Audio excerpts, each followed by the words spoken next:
Hi friends, good morning. दोस्तों, आज हम बात करेंगे दुनिया की सबसे बड़ी और तेजी से बढ़ती हुई इंडस्ट्री, नेटवर्क मार्केटिंग इंडस्ट्री की दुनिया भर में सबसे ज्यादा पढ़ी जाने वाली और गाइड करने वाली बुक गोप्रो के हिंदी वर्जन के अध्याय 7 यानी कि चैप्टर 7 के बारे में, जो है स्किल नंबर 4, प्रोस्पेक्ट के साथ फॉलो अप करना।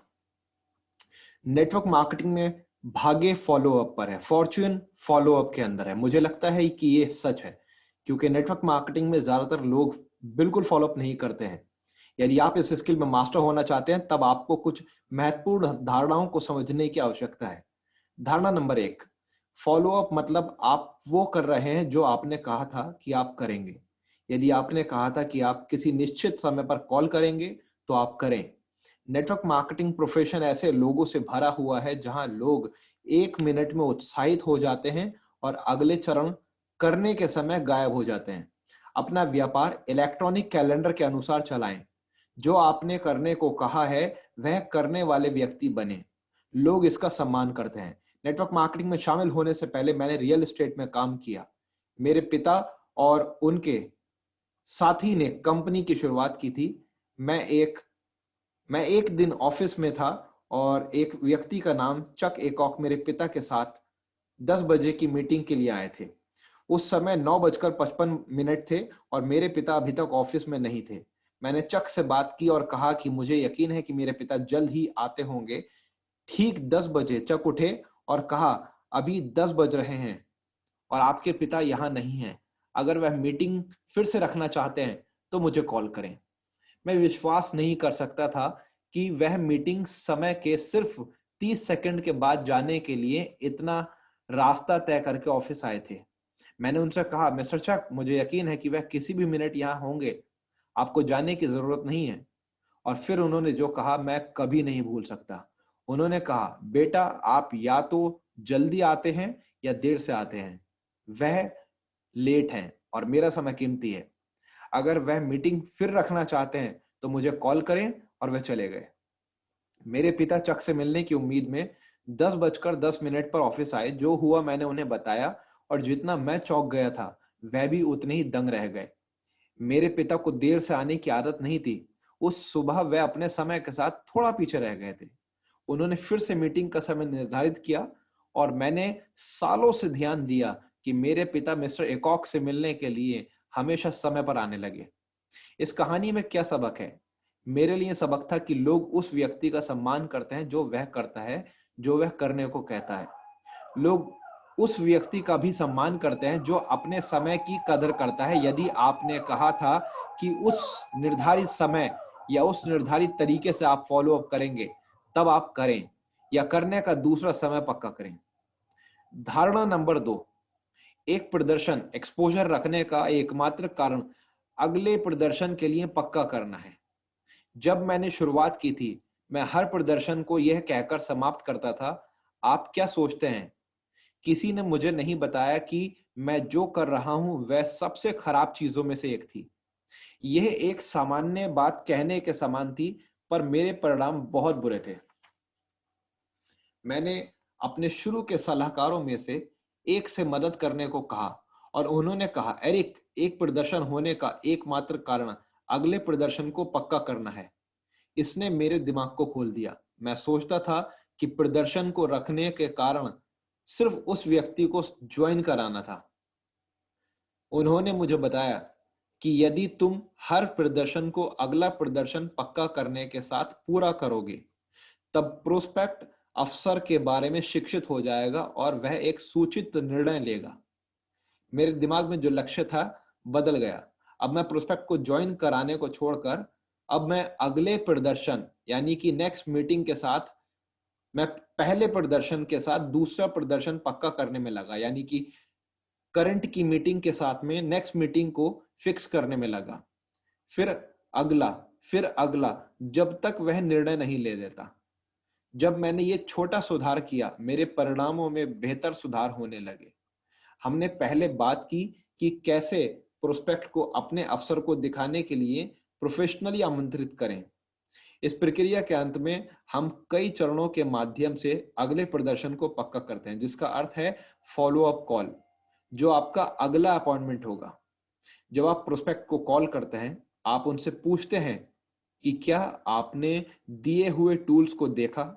वह कहते हैं नहीं, मैंने नहीं किया, या वे कहेंगे हाँ, मैंने किया था।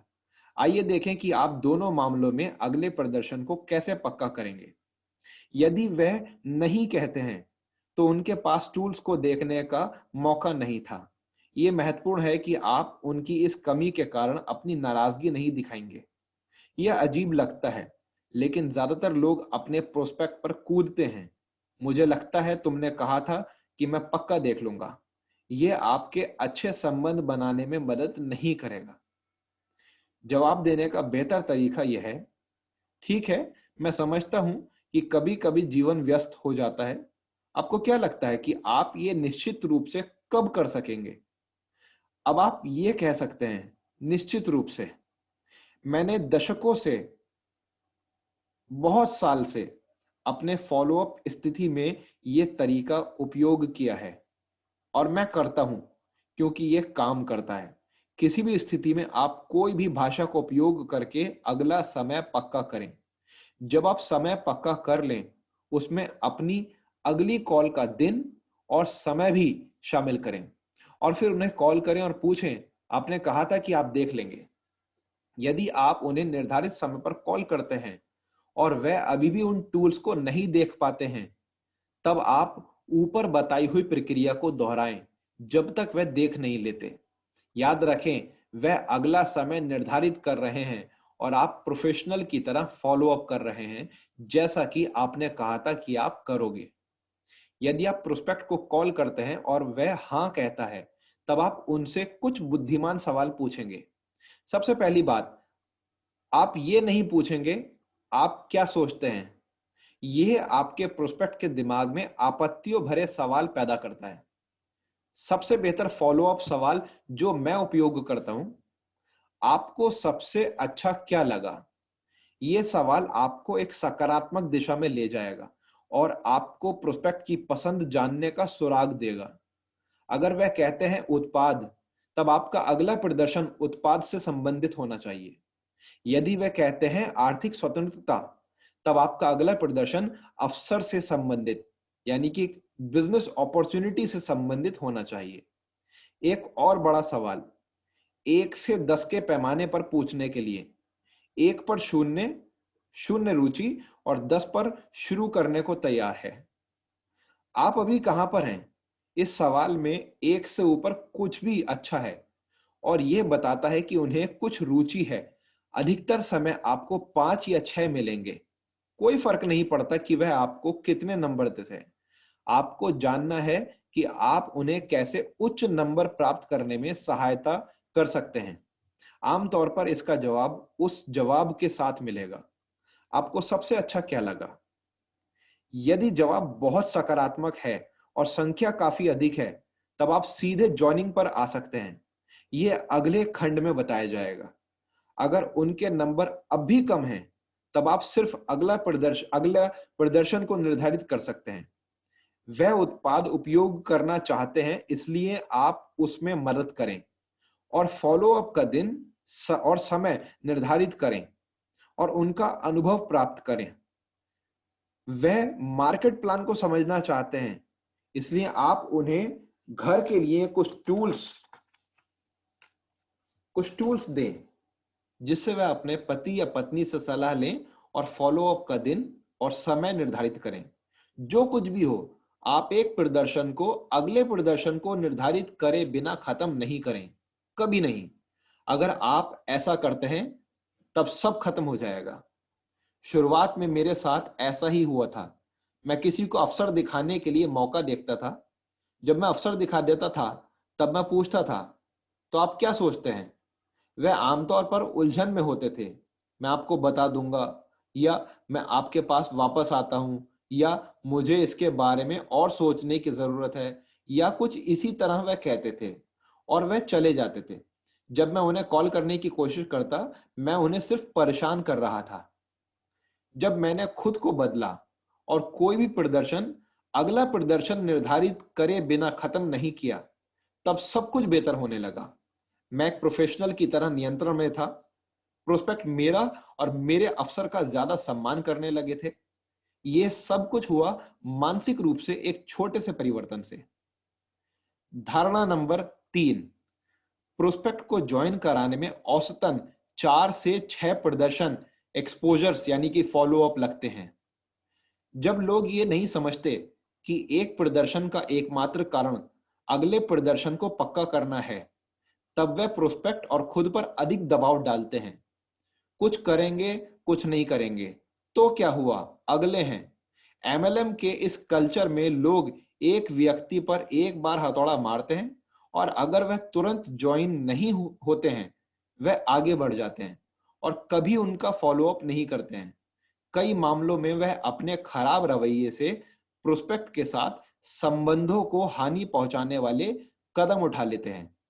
प्रोफेशनल समझते हैं कि एक प्रोस्पेक्ट को इसमें शामिल होने के लिए औसतन 4 से 6 प्रदर्शन लगते हैं। उनका लक्ष्य होता है शिक्षित करना, समझाना, और किसी को एक प्रदर्शन में शिक्षित करना मुश्किल है, इसलिए वह एक प्रदर्शन से दूसरे प्रदर्शन के संपर्क में लाते हैं, ये जानते हुए कि वह इसको समझ जाएगा। इस प्रक्रिया के माध्यम से वह प्रोस्पेक्ट के साथ एक मजबूत संबंध भी बनाते हैं। वह दोस्ती को मजबूत करते हैं, वह भरोसा निर्माण करने में मदद करते हैं और लोग अपने पसंद के लोगों के साथ काम करना पसंद करते हैं।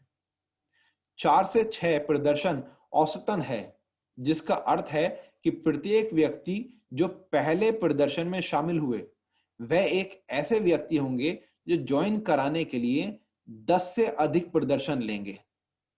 आपको अभी नहीं पता, नेटवर्क मार्केटिंग में कुछ अच्छे लोग इस अवसर में भाग लेने का निर्णय लेने से पहले सालों साल से प्रोस्पेक्ट हुए थे। आप अत्यावश्यकता को रखें, लेकिन धैर्य भी रखें। धारणा नंबर 4, बेहतर परिणामों के लिए प्रदर्शन का आयोजन करें। पोजर्स किसी को प्रोस्पेक्ट करते हैं और आगे बढ़ जाते हैं। अमेचर्स किसी को समय समय पर प्रदर्शन के माध्यम से प्रोस्पेक्ट करते हैं। प्रोफेशनल्स उन प्रदर्शन को कम से कम समय में संभव बनाते हैं। लोग हमेशा व्यस्त रहते हैं और जब आप उन्हें कुछ नया दिखाने के लिए जा रहे हैं, उनकी रुचि बनाए रखना महत्वपूर्ण है। सबसे अच्छा तरीका यह है कि जितना मुमकिन हो सके प्रदर्शन को करीब में रखें। अगर आप धीरे चलेंगे तो आप उनकी शुरुआत एक वीडियो देखने से कर सकते हैं, फिर कुछ हफ्ते बाद उन्हें एक कॉन्फ्रेंस कॉल सुनने को दें, फिर 1 महीने बाद उन्हें एक वेबिनार में बुलाएं, फिर 1 और महीने बाद आप उन्हें अपने और डिस्ट्रीब्यूटर की कॉल में आमंत्रित करें। यह धीमी प्रक्रिया मुश्किल है क्योंकि प्रत्येक प्रदर्शन के बीच में वह अपने जीवन में विचलित हो जाते हैं।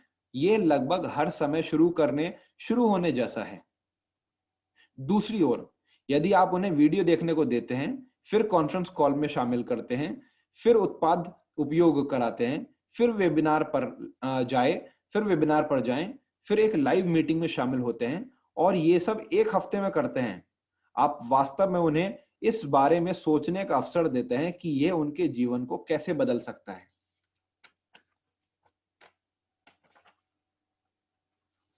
सवाल और आपत्तियां। ज्वाइन कराने की प्रक्रिया के हर चरण के बीच में आपको सवाल और आपत्तियां मिलेंगी। यह स्वाभाविक है कि ज्यादातर समय प्रोस्पेक्ट खुद को बुद्धिमान दिखाने की कोशिश करेगा। वह इसे आसान बनाना नहीं चाहेगा, इसलिए खुद को बेहतर महसूस करने के लिए वह आप पर आपत्तियां सवाल फेंकेगा। आप कैसे प्रतिक्रिया करते हैं यह महत्वपूर्ण है। यदि आप रक्षात्मक कार्य करते हैं, तब आप उनके दिमाग में संदेह का बीज बोएंगे। यदि आप आक्रामक कार्य करते हैं, तब आप उन्हें दूर कर देंगे। याद रखें, हमारा लक्ष्य शिक्षा देना और समझाना है। यह कोई बहस जीतना नहीं है। हमारा काम अंधे लोगों को देखने में मदद करना है। जब कोई नकारात्मक सवाल उठाता है या वह कोई आपत्ति सामने रखता है, वह वास्तव में आपको अपने अंधे स्थानों को पहचानने में मदद कर रहा है। ये जानना बहुत उपयोगी है कि वह क्या है, ताकि आप उन्हें खत्म करने में प्रोस्पेक्ट की सहायता कर सकें। मैंने देखा है कि आपत्तियां दो श्रेणियों में से एक में आती हैं। पहला, प्रोस्पेक्ट को अपनी क्षमता पर सीमित विश्वास, वे यकीन नहीं कर पाते कि वह सफल हो सकते हैं। दूसरा, नेटवर्क मार्केटिंग पर सीमित विश्वास, वे यकीन नहीं कर पाते कि नेटवर्क मार्केटिंग उनके जीवन के लक्ष्य को हासिल करने में मदद करेगा। मैं आपको आपत्तियों को दूर करने के लिए कुछ रणनीति देता हूं, लेकिन मैं चाहता हूं कि आप धारणाओं को याद रखें और ज्यादा समय इस पर विचार करें, क्योंकि रणनीति आती और जाती है, पर धारणाएं रहती हैं। दोनों श्रेणियों के लिए सबसे अच्छी धारणा में से एक है सहानुभूति। आप लोगों से कैसे संबंधित होते हैं, और लोगों से संबंधित होने का सबसे अच्छा तरीका है उन्हें बताएं कि आप भी वैसे हैं जैसे मैं था। आपको भी यही संदेह था, यही सवाल थे, यही डर था, और आपने इन पर काबू पा लिया। आप माने या न माने, प्रोस्पेक्ट के सवाल और आपत्तियों पर काबू पाने में आपकी कहानी किसी भी चीज से बेहतर काम करेगी। एक पुरानी युक्ति जिसे कहते हैं फील फेल्ट फाउंड, ये धारणा सहानुभूति के साथ काम करती है। जब कोई प्रोस्पेक्ट आपत्ति सवाल करता है, आप जवाब दें, मैं जानता हूं आपको कैसा महसूस हो रहा है, मैंने भी ऐसा महसूस किया था, लेकिन मुझे जो यहां मिला वह है। आप इन शब्दों को अपनी महान सफलता के साथ उपयोग कर सकते हैं। आप इसे अपनी कहानी और प्रोस्पेक्ट के आधार पर बदल सकते हैं। जब प्रोस्पेक्ट को अपनी क्षमताओं पर कम विश्वास होता है, इस श्रेणी की सामान्य आपत्तियां: मेरे पास पैसे नहीं हैं, मेरे पास समय नहीं है, ये मेरे लिए नहीं है, मैं एक सेल्समैन नहीं हूं, मैं किसी को नहीं जानता हूं, मैं बहुत बूढ़ा हूं, मैं बहुत छोटा हूं, मेरे पास कोई अनुभव नहीं है। कुछ लोग कुछ अलग ही दृष्टिकोण सिखाते हैं, जहां आप खुद को स्मार्ट दिखाएंगे और प्रोस्पेक्ट बेवकूफ लगेंगे। आपने कहा आपके पास पैसे नहीं है। क्या आपके पास केबल बिल है? क्या आपके पास मोबाइल फोन है? क्या कभी आप खाने के लिए बाहर जाते हैं? आपके पास बहुत पैसा है, चलो जागो। या फिर क्या आपके पास समय नहीं है? आप ऐसा जीवन और कब तक जीना चाहते हैं? अगर आप अपना जीवन बदलना चाहते हैं तो आपको बदलना होगा। आपको ये पढ़कर कैसा महसूस होता है? अगर कोई आपसे ये कहे तो कैसा महसूस होगा? बहुत बुरा, है ना? एक बेहतर दृष्टिकोण है व्यक्ति से संबंधित होना और अपनी कहानी बताना। जब कोई व्यक्ति मुझसे कहता है कि मेरे पास अभी पैसे नहीं हैं, मैं जवाब देता हूं, मेरे पास भी यही चुनौती थी। मेरे पास बिल का भुगतान करने के लिए पर्याप्त पैसे नहीं थे। अपना एक व्यवसाय शुरू करना है, लेकिन जब मैंने इसके बारे में सोचा, मुझे ऐसा एहसास हुआ कि बिलों का भुगतान करने के लिए मेरे पास पर्याप्त पैसा नहीं है। तब मैं इसे भविष्य में कैसे बदलूंगा? मैं पीछे रहकर थक गया था। मैं हमेशा घबराहट से थक गया था। मैं जिंदगी में ज्यादा चाहता था। तो आप जानते हैं मैंने क्या किया? मुझे एक रास्ता मिला, और ये मेरा अभी तक का सबसे अच्छा निर्णय है। मैं आपसे कुछ पूछता हूं, अगर आपको सचमुच महसूस होता है कि ये आपके लिए अपने भविष्य को नियंत्रण में लेने का एक मौका है, आपको क्या लगता है कि आप ऐसा करने का रास्ता बना सकते हैं? 10 में से 9 बार वह सहमत होंगे कि उन्हें एक रास्ता मिल सकता है। फिर शब्दों को भूल जाएं और धारणा पर ध्यान दें। मैंने उनसे कहा कि इसी आपत्ति के साथ मैं भी वैसा था जैसे आप हैं। मैंने उन्हें अपनी तकलीफ के बारे में बताया और बताया कि मैंने उन्हें हल करने का तरीका निकाला था। परिणाम ये थे कि हम एक दूसरे से संबोधित हो गए। अब हम एक ही नाव में एक ही आशा और सपनों के साथ थे, और अगर उनसे तुलना करने के लिए मेरे पास अपनी कोई कहानी नहीं होती थी, तब मैं किसी अन्य व्यक्ति की कहानी बताता था। हर स्थिति से संबंधित करने के लिए आपकी कंपनी में बहुत सारी कहानियां होंगी। तो जब कोई प्रोस्पेक्ट आपको अपनी आपत्ति बताए, आप कह सकते हैं, मैं जानता हूं आपका क्या मतलब है। मेरा एक दोस्त है जिसको यही समस्या थी। और मैं आपको उनकी कहानी बताता हूं। क्या आप देख सकते हैं कि ये दृष्टिकोण किसी व्यक्ति के जीवन और खुद की क्षमताओं पर कम विश्वास के आधार पर जुड़ी सभी आपत्तियों को दूर करेगा। ये धारणा सरल है, सिद्ध है और परिणाम आश्चर्यजनक है। जब प्रोस्पेक्ट को नेटवर्क मार्केटिंग पर कम विश्वास होता है, इस श्रेणी की सामान्य आपत्तियां, क्या ये एमएलएम है? क्या ये उन चीजों में से एक है? क्या ये एक पिरामिड योजना है? मुझे एमएलएम में कोई रुचि नहीं है। मैं अपने दोस्त को परेशान नहीं करना चाहता। और आप कितना कमा रहे हैं? शुरुआत करते हैं उस डर से, उस डर की जो हमारे पेशे में अधिकांश लोगों के दिलों में होता है। क्या ये एमएलएम है? या क्या ये उन चीजों में से एक है? या क्या ये एक पिरामिड योजना है? या मुझे एमएलएम में कोई दिलचस्पी नहीं है। कुछ लोग पागल हो जाते हैं जब वे ये सवाल सुनते हैं। वे कहते हैं, पिरामिड योजना? दुनिया के हर कॉरपोरेशन की तरह, सरकार की तरह? आपका मतलब ये उस तरह है? अपने प्रोस्पेक्ट पर पागल होने की बजाय ये महत्वपूर्ण है कि आप समझें ये सवाल कहां से आ रहा है। मेरे अनुभव ने मुझे सिखाया है कि वह किसी को जानते हैं जो नेटवर्क मार्केटिंग में शामिल हुए थे और सफलता नहीं मिली, या फिर वह स्वयं शामिल हुए थे। ये सिनेरियो अच्छी तरह दर्शाता है कि 90% लोग इस तरह का सवाल पूछेंगे। बाकी उनमें से ऐसे अवसर के बारे में सुना है और जल्दी अमीर बनने के वादे पर संदेह है। यदि वह किसी भावना से इस तरह के सवाल पूछते हैं तो मुझे पता है कि वह किसी तरह से शामिल हैं। वह किसी तरह शामिल हैं, इसलिए मैं कहता हूं, एक मिनट रुकें। आपकी कोई कहानी है? क्या हुआ था? क्या आप किसी नेटवर्क मार्केटिंग में शामिल हुए थे? फिर आप उन्हें अपनी कहानी बताने दें। इससे उनके अंदर के विचार खुलेंगे, इससे उनका आक्रामक कम होगा और आपको उनके अनुभव के बारे में कुछ सवाल पूछने की अनुमति मिलेगी। मैं आपको एक उदाहरण देता हूं। मैं अपनी आमंत्रित प्रक्रिया पर आता हूं। जब प्रोस्पेक्ट कहता है, एक मिनट रुकें, क्या ये एमएलएम है? मैं जवाब देता हूं, अच्छा, आपकी कोई कहानी है? यानी आपका कोई एक्सपीरियंस है? क्या आपने किसी तरह इसमें कोशिश की है? क्या हुआ था? वह कहते हैं, हाँ, मैं कुछ साल पहले कंपनी में एक शामिल हुआ था, कुछ उत्पाद खरीदे थे और मेरे पैसे खराब हो गए थे। मैं पूछता हूँ, आपको क्या लगता है कि आपकी असफलता का क्या कारण था? वह कहते हैं, मेरे दोस्त ने मुझे इसमें शामिल किया था।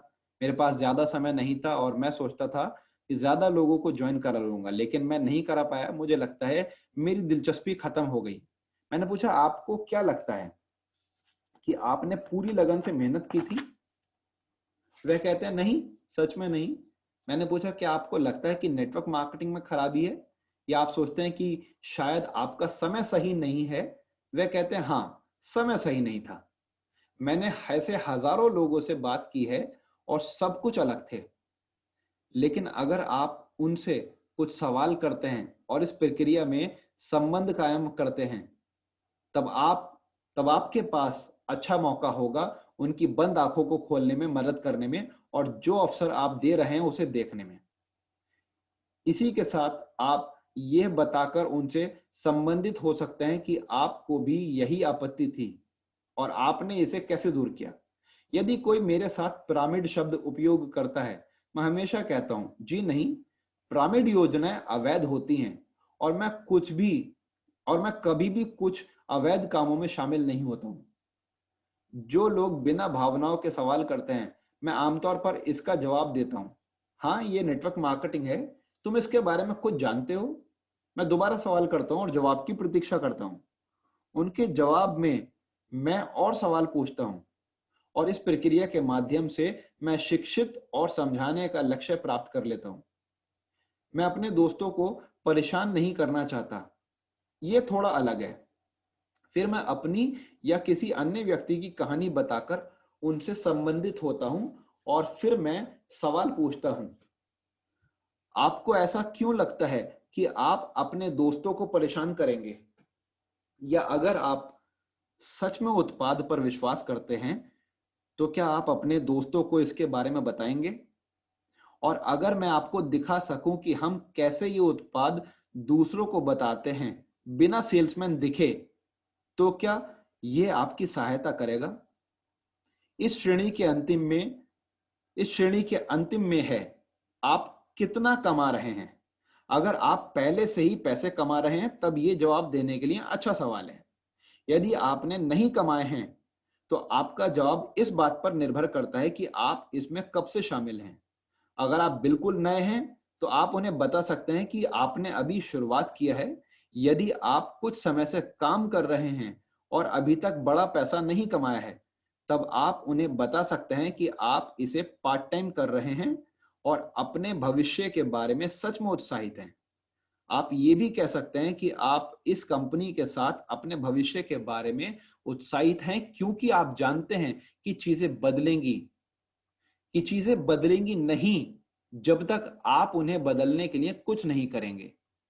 जवाब देने का अन्य तरीका है कि आप उन्हें अपनी कहानी बताएं और फिर उन लोगों की जिन्हें आप जानते हैं वे अच्छा पैसा कमा रहे हों, जो आपकी कंपनी के अंदर अच्छा पैसा कमा रहे हों। आप उन्हें उन लोगों से फोन कॉल करने की सलाह दे सकते हैं जिससे वह खुद को इस अवसर के लिए बेहतर महसूस करेंगे। ये सब चीजें अभ्यास से आती हैं, लेकिन अगर आप इस धारणा के साथ गए, आपको ये सब सरल लगने लगेगा। और अन्य बात जो आपको उत्साहित करनी चाहिए कि आपके पूरे करियर में आपको यही आपत्तियां मिलेंगी, यहां कुछ नया नहीं है। मैंने जो इस अध्याय में बताया तब से यही सब है। याद रखें, हमारा लक्ष्य है शिक्षित करना और समझाना। ये प्रक्रिया का हिस्सा है जो लक्ष्य को सच्चाई में बदल देगा। और याद रखें, फॉलो अप के अंदर सबसे ज्यादा रिजल्ट्स निकलेंगे एक तरीके से जिसका नाम है फील फेल्ट फाउंड।